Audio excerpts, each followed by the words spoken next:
Hey friend, it's Dana with Imagination Paint, aka Paint and Purpose.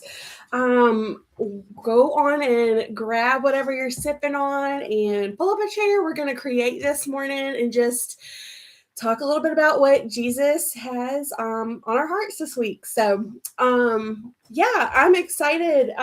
So today I'm a little bit late. We are having like crazy thunderstorms today. Our kids are actually out of school, so normally it would be a little less chaotic in my house this morning when I'm doing this, but not today. We've got like thunderstorm warnings and tornado like watches and all kinds of crazy stuff going on around us. And so they called last night and said school was going to be closed. So go figure. So my husband, he just got home from work. He works third shift. So he is like in there with the boys, trying to keep them entertained. Hopefully, it will be nice and quiet while I'm live this morning. Who knows, y'all? If you hear like rowdiness in the background, it's my kids, okay? AKA real life, right?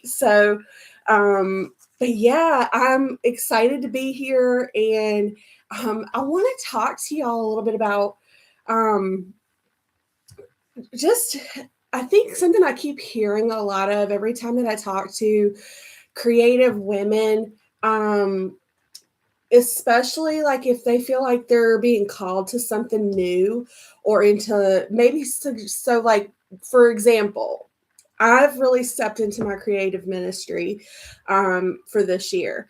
A lot of women that I'm talking to, they feel like they're like, oh yeah, I feel like I'm supposed to do something more with this. I feel like I should be using this for ministry, but I don't really know how to. Um, and those are just some of the things that I hear. But another thing that I've really been hearing is I don't think I'm good enough. I don't really know enough to do that. Or somebody else is way better at it than I am. And so I want to talk about that today because I feel like God wants you to know like he's not looking for perfection. Like we don't have to be the best at something in order for him to use us.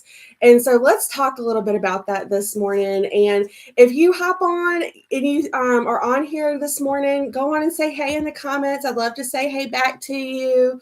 Let me know where you're watching from. And let's just chat a little bit. So if there's anything that you can relate to, like have you ever felt like you've been called to something more, but then you also have this like fear inside that's just like you're not good enough, you're not ready, you don't know like what you're doing, you're not really qualified to do that. So if you can relate to that, tell me in the comments because I want to talk about it.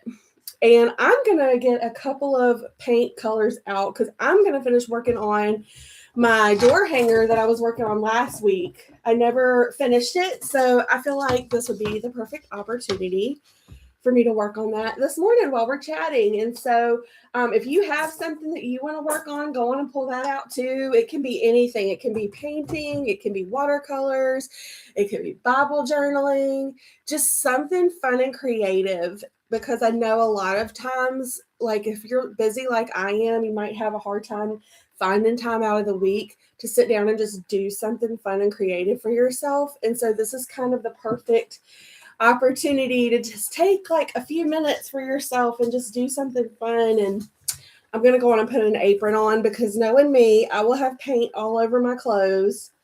Because the minute that I say that I'm not going to do it is when I get really messy. So like I actually did that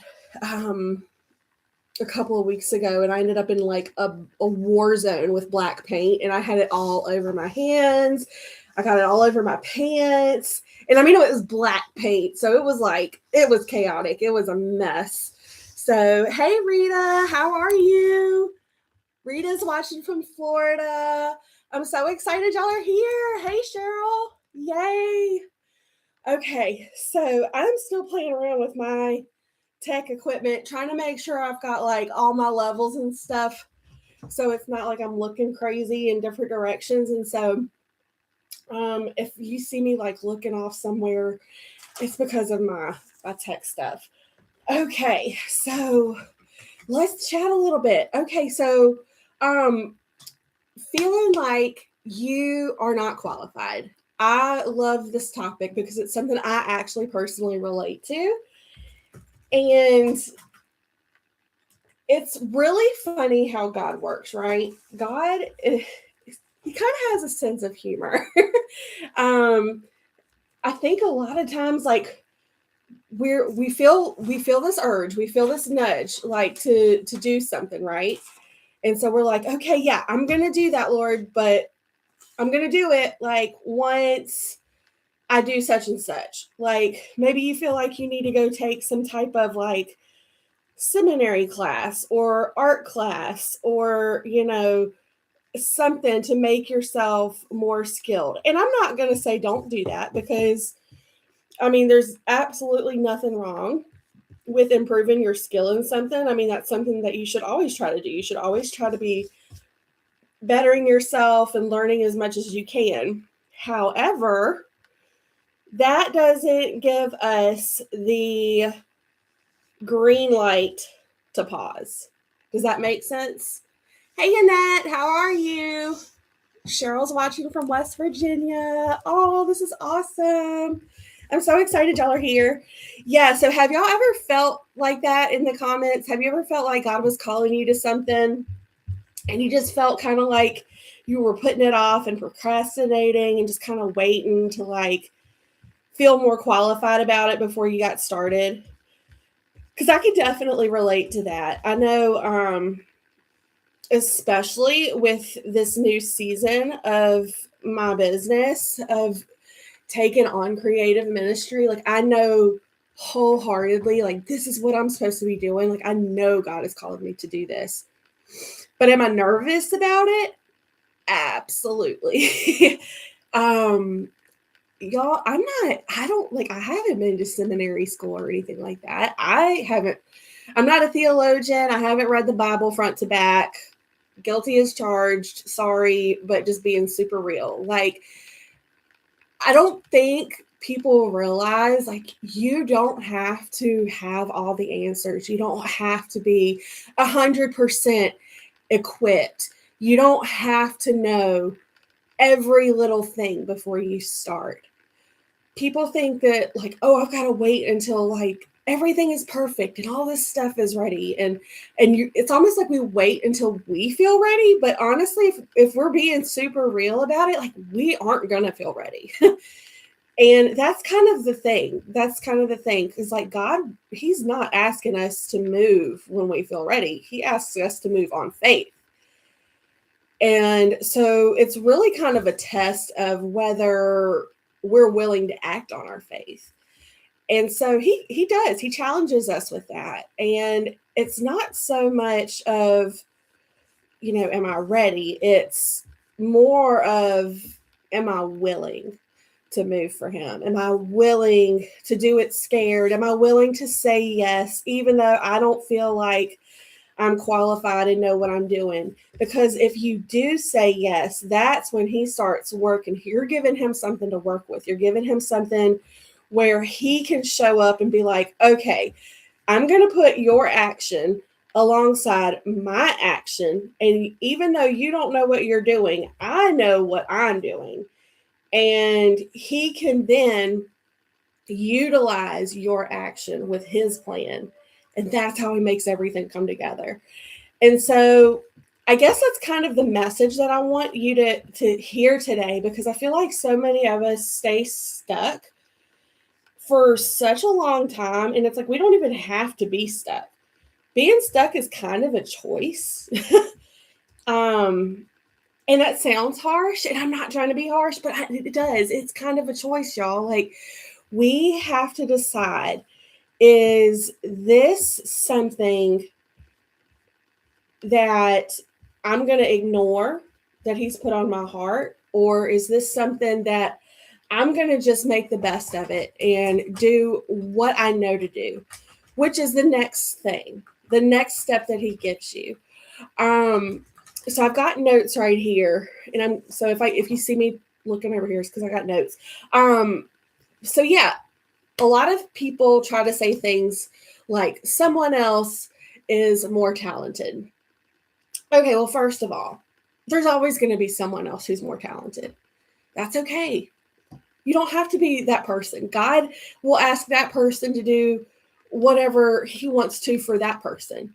You, on the other hand, he's asking you to do something else. Your journey is completely separate from the other person's journey. So stop comparing yourself to other people and focus on what he is asking you to do. Annette says that she starts overthinking everything. Yes, we all do. We all overthink, especially if we're creative. I mean, everybody overthinks, but our creative minds are so all over the place. I mean, isn't that right? Like, don't we kind of tend to overthink everything? And so I get that. It's so true. And I think that it's like we're almost in our own way. It's like we have to step out of our own way and just let God come and show up and do it.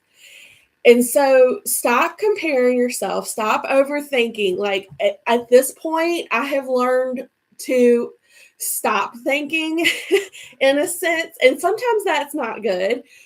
Sometimes I feel like I make impulsive decisions. But in a sense, I kind of like that about myself because I'm not giving myself too long to overthink it. So stop like overthinking and trying to make this perfect decision and just act, if that makes sense. I know that's weird, but sometimes I like that about myself because then I just kind of do things and I don't give myself time to think about it. Another thing people say, I'm not a professional artist. Oh my gosh, look. When I go to these paint and praise parties, I can tell you, like I've been doing paint parties for 6 years now, and I've loved all of the paint parties that I've done. I'm not a professional artist. I love painting. It's been my therapy for so long, okay? And I think I talked to y'all about this last week. It was my therapy back in high school. It was just always what made me feel good. And I feel like I'm supposed to help share that with other people and show them how they can do the same thing. And so when I go to my paint parties, it's like an undescribable feeling when you see everybody else just like forgetting about what's going on around them throughout the week, what has been happening throughout the week that has just been so stressful in their life, and what has been what's like been holding them down, what's been something that they've been going through that's been like a real struggle lately, and then they get to come to my paint party for 2 hours and just like let go of that for a little bit and put it on a canvas and some paint. And so that alone is awesome. But then when you do paint and praise and you're really using it as ministry and you open up the floor for conversation to happen and start having reflection and people get to start sharing their stories, there's something different about that space and that environment. And I would love, like, I'm so excited to start teaching people how to do that because it is an indescribable feeling being in that space with other people and just giving them the freedom to start sharing like what has been weighing you down. A lot of times we hold stuff in for a long time. We don't know what to do with it. We don't have a safe place to go and just speak it out loud. And sometimes that's all we need is to be able to go and just speak something out loud. So I always tell people at my parties, it's not about how it looks, it's about how it makes you feel. And that's exactly what I would say to you. If you feel like that is an excuse, I'm not a good artist, I'm not the best artist. Good, you don't have to be. Like, God's not asking for you to be a fine artist. You don't have to be the best at it. He just is looking for somebody who's willing to lead it. He needs disciples. He needs people to rise up and to lead and help to minister to other people through creativity. It's just such a cool opportunity that we have because we're not standing up in front of a pulpit on Sundays. We can reach people who might not go to church, but we might can get them to come to a paint party, and then we can minister to them while they're there. We can give them that safe space to be vulnerable and to let loose and just to talk and share things that they haven't been able to share with anybody else. So I think the idea of not being the best artist, that's honestly even better because it's less intimidating to the people who are coming to your events. I don't know enough. That's another really good excuse that I hear a lot of the times. I don't know enough. Well, I don't really know enough. So what? I mean, God prepares us as we go. And we're never going to, that's a hard one. Okay. We're never going to know enough. We're never going to have every answer. We're not meant to. And I think that that's the other thing is like when we're talking to people and they're like, ask the tough questions and we don't know the answer, we show them by example, like, okay, well, this is when we go to God with this, or this is when we go somewhere else and ask this question. Like, you don't have to have all the answers. People aren't looking for you to be perfect. They're not looking for you to have the answer to every single question. They just want somebody to talk to and want somebody to ask. And then if you can't lead them to the right answer, you might be able to lead them to somebody who does. And you definitely know Jesus, and he can definitely give a bunch of different answers that we need answering to. We can lead them to the Bible. We can lead them to scripture. We can lead them to other people who do have the answers and who know. So there's no shame in not knowing every single little thing. And you don't ever know if he's going to use you to connect somebody to another person who does have the answer to what they're looking for. So don't let that hinder you from saying yes to your calling or getting started just because you don't know all the answers. And then the other thing is, what if people judge my work? That is another big thing that I hear. And let's talk about this for a second. This one's hard. Okay.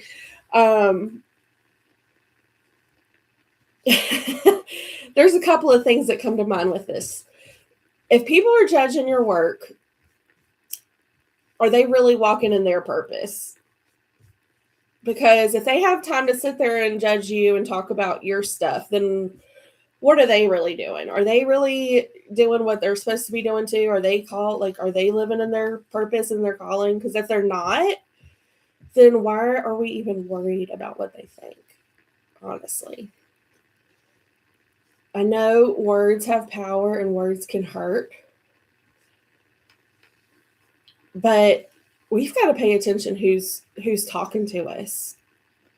We've got to pay attention to who's doing the talking. Are we listening to people who aren't even doing what they're supposed to be doing themselves?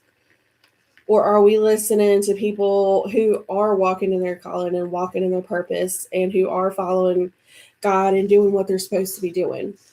Are we listening to people who are breathing life into us? Or are we listening to people who really aren't doing what they should be themselves? The other thing that I think of is, we have to learn how to thicken our skin. And this is a hard one. It's a hard pill to swallow. But if you really think about it, how many times has the Bible talked about we should prepare ourselves for persecution? As Christians, we're going to be persecuted. And so we kind of have to thicken our skin. And this is a tough world that we're living in right now. I'm not going to lie. I mean, if you get online, we're going to get mean comments sometimes, and it hurts. It doesn't feel good. But we need to prepare ourselves for that. As Christians, as disciples, as we are leading people to Christ, it's going to happen. It's not pleasant, but it's going to happen. And sometimes we've got to learn how to not read the comments. Sometimes we might have to learn how to hit the block and ban button. Sometimes we might have to learn how to just say, okay, and let it roll off. Sometimes you have to laugh at it because I mean it's just so ridiculous. How many people? I mean, once you start getting the haters, right? And now what they say, once you start getting haters, that's when you're starting to get somewhere. So we should anticipate the haters. We should anticipate people to try to come and attack us spiritually. And really, it's all it is the devil trying to get in our head. He's trying to say, okay, well, you're doing what you're supposed to be doing. And so I'm going to try to like get people to say all this stuff about you so that you'll stop. And that's really what it is. So you've got to prepare yourself for it, and you've got to thicken your skin and just realize, like, let them judge. Let them judge me. Let them say what they want to. It really doesn't matter. The only person that you need to be worried about is God and his opinion, and like what you're doing for him. If you're doing what he's telling you to do, then that's what matters. And you're not answering to anybody else. The other stuff is just worldly opinions, worldly views. You don't answer to them. And clearly they're not doing what they should be doing anyways. So why do we even like give those people the time and the energy of our mental health, our emotional health? Why are we giving them so much power? We shouldn't be. And so as a Christian, as someone who's trying to learn how to lead others in ministry, just know that if you're working to please God and you're working to live in your calling, just know that like you're gonna probably get haters at some point. You're gonna get people who are gonna come in and just say stuff and try to stop you, and just prepare yourself for it. Thicken your skin. It's not gonna be fun. It's not gonna be easy, and it's gonna be hard. He asks us to do the hard things. He asks us to get out of our comfort zone. And when you have those problems, it's awesome to be able to go and have a group of people who are doing the same thing to go plug into and to just talk to, who can lift you back up and encourage you to keep going and to push you to keep going, because that's really what it's all about. And so just know God doesn't require perfection before he uses you. In fact, he doesn't want you to try to be perfect. Like that's how God shows you that he's God. That's how God shows other people that he's God. He asks us to do the things that we can't do without him. That's how we know it's from him, because it gives him the opportunity to show us who he is and to show us his power. So even if you don't feel qualified, do it anyways, because you know that you're called. Think about it in scripture. Let's talk about some of the people. Moses did not feel qualified. And if I'm not mistaken, I believe I had been heard or read or something like Moses had like a stutter, and he wanted him to go and speak to the Pharaoh to like let all of his people go. Moses was not excited about that. He didn't want to go do that. But God said, you better go do that. And so he did. He might have been begrudgingly walking to Egypt to do it, but he did. Moses didn't feel qualified. David, he was a shepherd. Okay, he was a shepherd. And the next thing he knows, he's taking like lunch to his brothers at the military base or whatever it was. And he's like killing a giant guy who everybody else was too afraid to do. And then the disciples, let's really think about the disciples for a minute. I mean, there was not really much special about the disciples. They were just ordinary people. They were us. They were like us. They were fishermen. They were working their job. And Jesus shows up and was just like, follow me. And so don't think that he can't use you. There isn't anything that he can't do just because you don't feel like you're qualified enough. Don't think that it's not enough for him to work with, because it's more than enough. He doesn't look for the most impressive person. He just wants somebody who's going to be willing to do what he asks of them. And so that's really all there is to it. That's the bottom line. Are you willing to step up and just be a disciple for him, and to just let him move you in the direction that he wants you to go. Kind of like a chess game. It's kind of like a chess game. Are you going to let him move you? Because what it takes is you just saying, okay, God, I'm giving this to you right now. I don't know what you want me to do with this, but I'm giving it to you. You're in charge. I'll move wherever you tell me to go, but I just need you to tell me where to move and how to do it. I'm willing to do whatever you tell me to do, but I need you to show me the way. I need you to guide me. Because that's exactly what I did when I gave this to him. The first day, I was like, okay, God, I don't know what I'm supposed to be doing. This is kind of crazy. I don't feel qualified. I don't know what I'm doing. Are you sure you want me? And he's like, yep, I sure do. I'm like, okay, well, here I am. So you have to just give it to him, and you've got to let him be willing to move you in the way that he wants to move you. And so, another thing that I had thought about too, for my personal life, I used to go through so many different entrepreneurial adventures. Okay. I mean, a lot. And I have tried so many different things. I had no idea what I was supposed to be doing. I remember I was like, oh, okay, maybe I'm supposed to, like, I got out of high school, and I didn't know what I wanted to do. So I went to community college, and I took a bunch of like art classes and English classes because that was the only thing that I really knew that I enjoyed. So I did that. Ended up, stopping school after about a year and a half. I went and worked and decided I liked makeup. So I'm like, okay, well, maybe I'll go to cosmetology school. So I went to cosmetology school, got in cosmetology school, finished cosmetology school, but decided, okay, I don't want to do hair for the rest of my life. So that was that. I got into Mary Kay, and I thought, okay, well, maybe I'll be like this Mary Kay person for the rest of my life. And I did the director thing. I did the car thing, and it lasted a short time. And I was just like, okay, what am I doing here? Like, why do you keep moving me to these different things? I've tried photography. It was so many different things. I was like a jack of all trades. But I always felt like I moved into something that he wanted me in the moment. And it was very confusing at the time because I felt like, okay, you've got me here, but nothing's really happening. It felt like nothing was happening. And so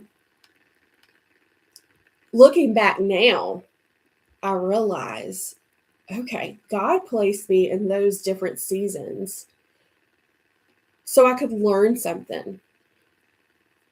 If it hadn't been for Mary Kay, I got saved in a pink Cadillac, y'all. I did. I got saved in a pink Cadillac. That was step one. The other step was I used to be so terrified to speak in front of people. Like, this would not be happening. This would not be happening. I used to be terrified to speak. And being a Mary Kay finally gave me the confidence to be able to speak in front of people. Okay. I came back to Mary Kay a lot of times. Photography, I learned a lot about running a business and exercise my creativity and my graphic design skills, all of that stuff. Like, every single season that he had me placed in, I can look back now and I can say, okay, I get why he had me there. It was because I needed to learn this. And then every time he brought me back to it, it was to learn something else.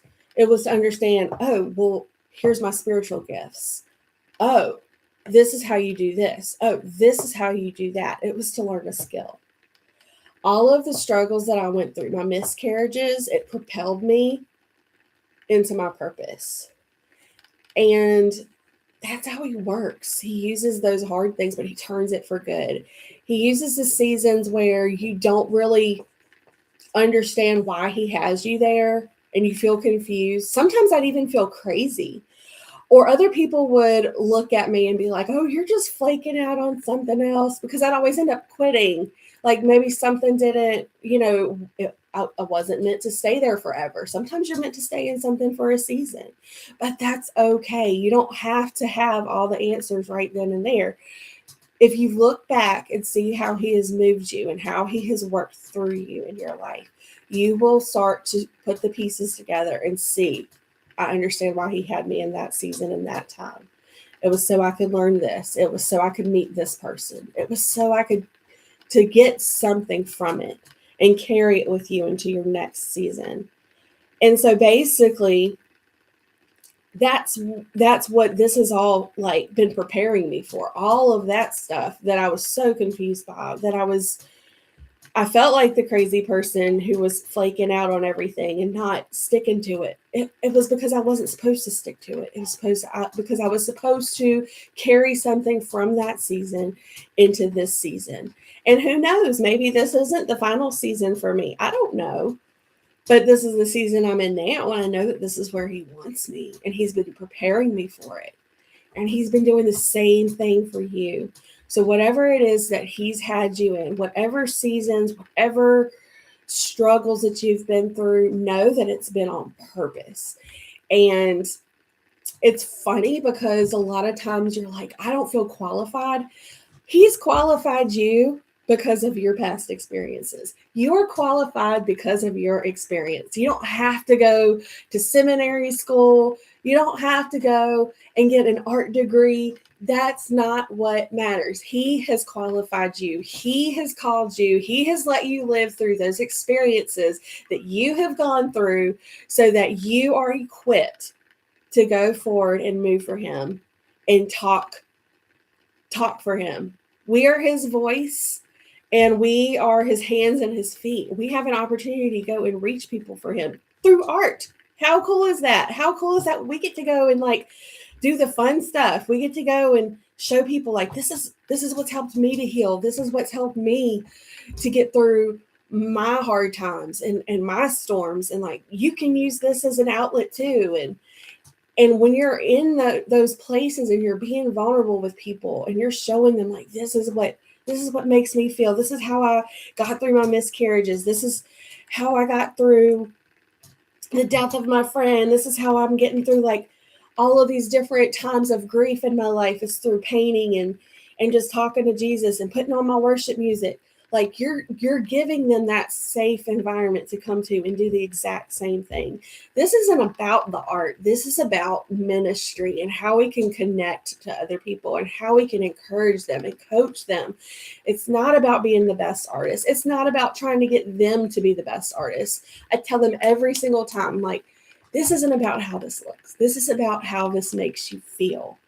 And if they can get that from you, if you can help them to see that and be that living example, then they're gonna feel safe and they're gonna open up. They're not gonna be intimidated and they will let their guard down and they will talk.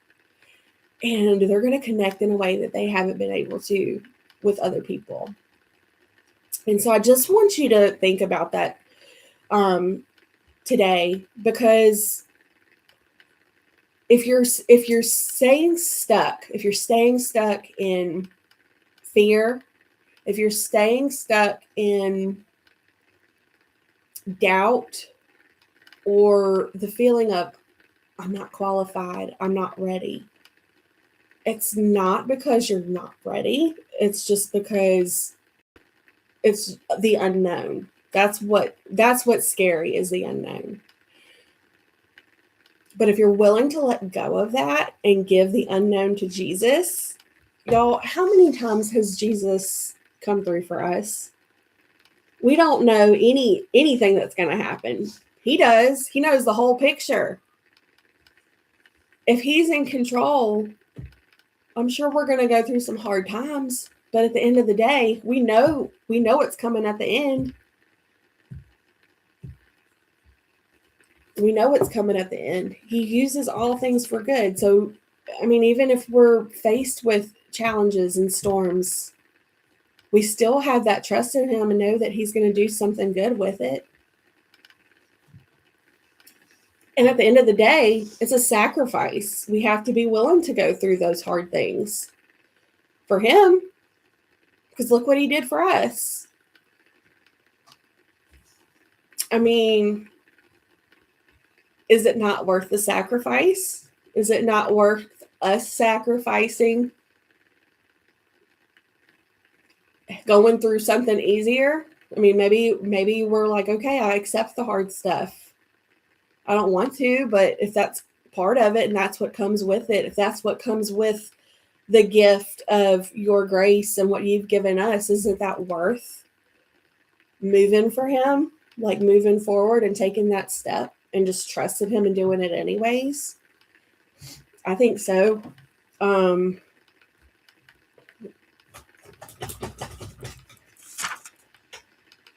There's been so many times where I tried to be in control. Control freak? Are you a control freak?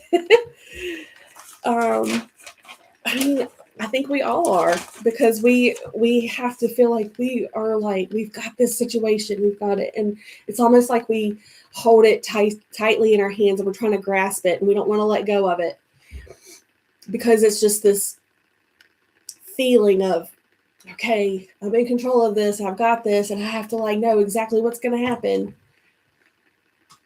But it's an illusion. Control is an illusion. It's not something that we have. Even when we think we have it, we don't. And that's when you just gotta be willing to like unclench your fists, let it go, and give it to him, and just say, okay, God, I want what you want more than what I want. And when I have done that, I've seen him show up in my life in more ways than I can even like tell you. And it went so much better than what I originally had planned for myself. Just because I was willing to let go of my plan and just make room for his plan. And so I want you to think about, what are some fears that are holding you back, and why are they holding you back? And what are some things that you can do this week to push back on those fears? What are some things that you can do this week to actually put into action something towards taking a step into your purpose, whether you feel unqualified or not? It might be as simple as do it scared. It might be just do it scared. Is there somebody that you can reach out to that's been on your heart that you can encourage this week?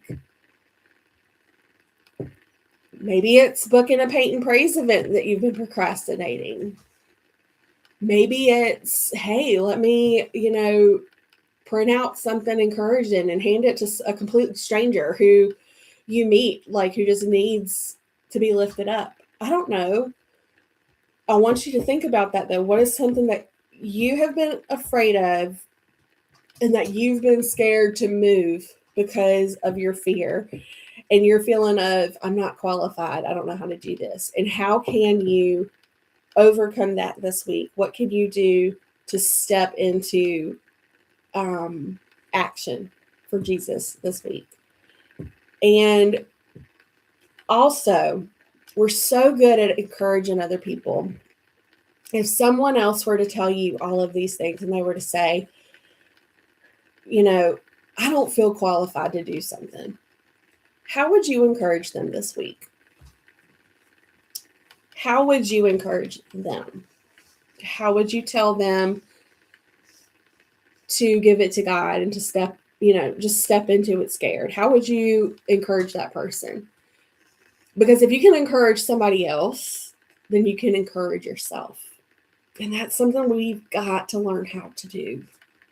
We've got to learn how to encourage ourselves. When we feel doubtful, we've got to learn how to, to be that other voice in our head. Because we've got plenty of little Satans over here trying to like sit on our shoulder and tell us we can't. You can't do that. You're not enough. You're not qualified.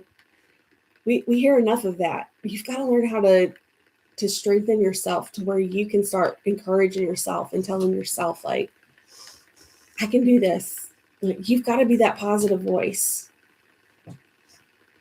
Because the more you can do that, the more you're going to be able to keep getting up, and you're going to be more resilient, and you're going to be able to persevere. Creative ministry, it's not about the art skills. It's not about the art skills. It's about creating that safe place for people to connect. And you're just going to show them how God's helped you to heal. And that's all it is. It's not this big thing. Don't make it to be this big, huge thing in your mind. You don't have to be a preacher. You don't have to do that. It's just conversation. It's you sharing your story. Everybody's story has a purpose. You've gone through the things in your life for a reason.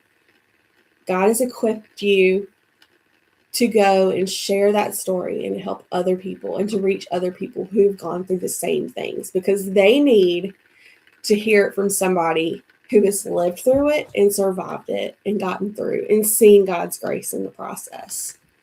That's all it is to it. We're just supposed to go share that. So I hope this helps. And I hope that this has encouraged you to go this week and just be the hands and feet of Jesus. Go and move and do it scared. Because once you start doing it, he's going to start opening so many doors for you and so many opportunities. And I promise you, it's going to be so much better than if you sit there and stay stuck in your excuses. If you sit there and stay stuck and you procrastinate and you don't do it, you're really missing out on the blessings that God has in store for you. And until you're willing to move, you're going to keep missing out. Don't miss out. Don't miss out. It's so awesome. I promise. I can't tell you how good it feels to go to a paint and praise party and to go through the whole process with them and have people to share their stories and unload things off of their chest that they've had sitting and weighing on their chest for so long because they haven't had anybody to talk about it to. And then they finally get in that space, and then by the end of the night, we give them a chance to give their life to Christ or to rededicate their life to Christ. And knowing that you were able to be a part of that and bring them to meet Jesus in that space, that is a feeling that I can't explain. You just have to live it. And it's happened a few times over the last few months. And if you can learn how to do that, your whole world will turn upside down in the best way. And so hold on to that, cling on to that. If you've been scared, if you've been standing still, I just encourage you to take the leap of faith, trust God. It doesn't matter if you can't see where he's leading you, he sees it.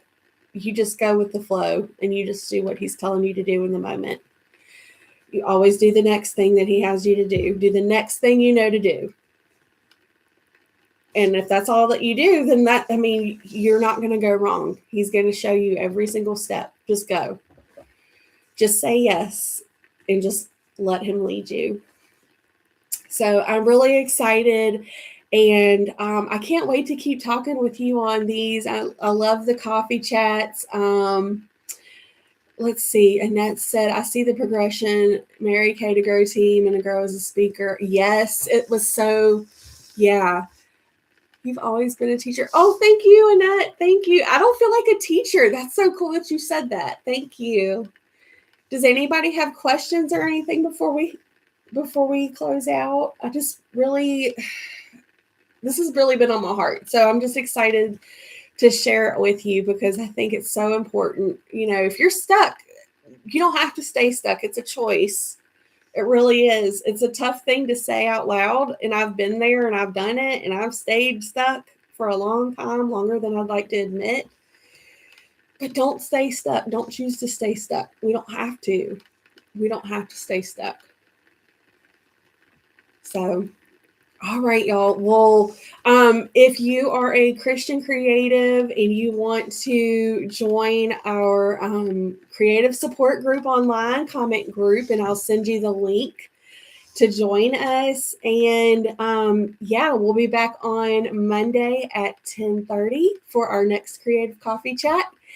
And I can't wait to talk to y'all then. Thanks so much. I hope y'all have a great week. Bye.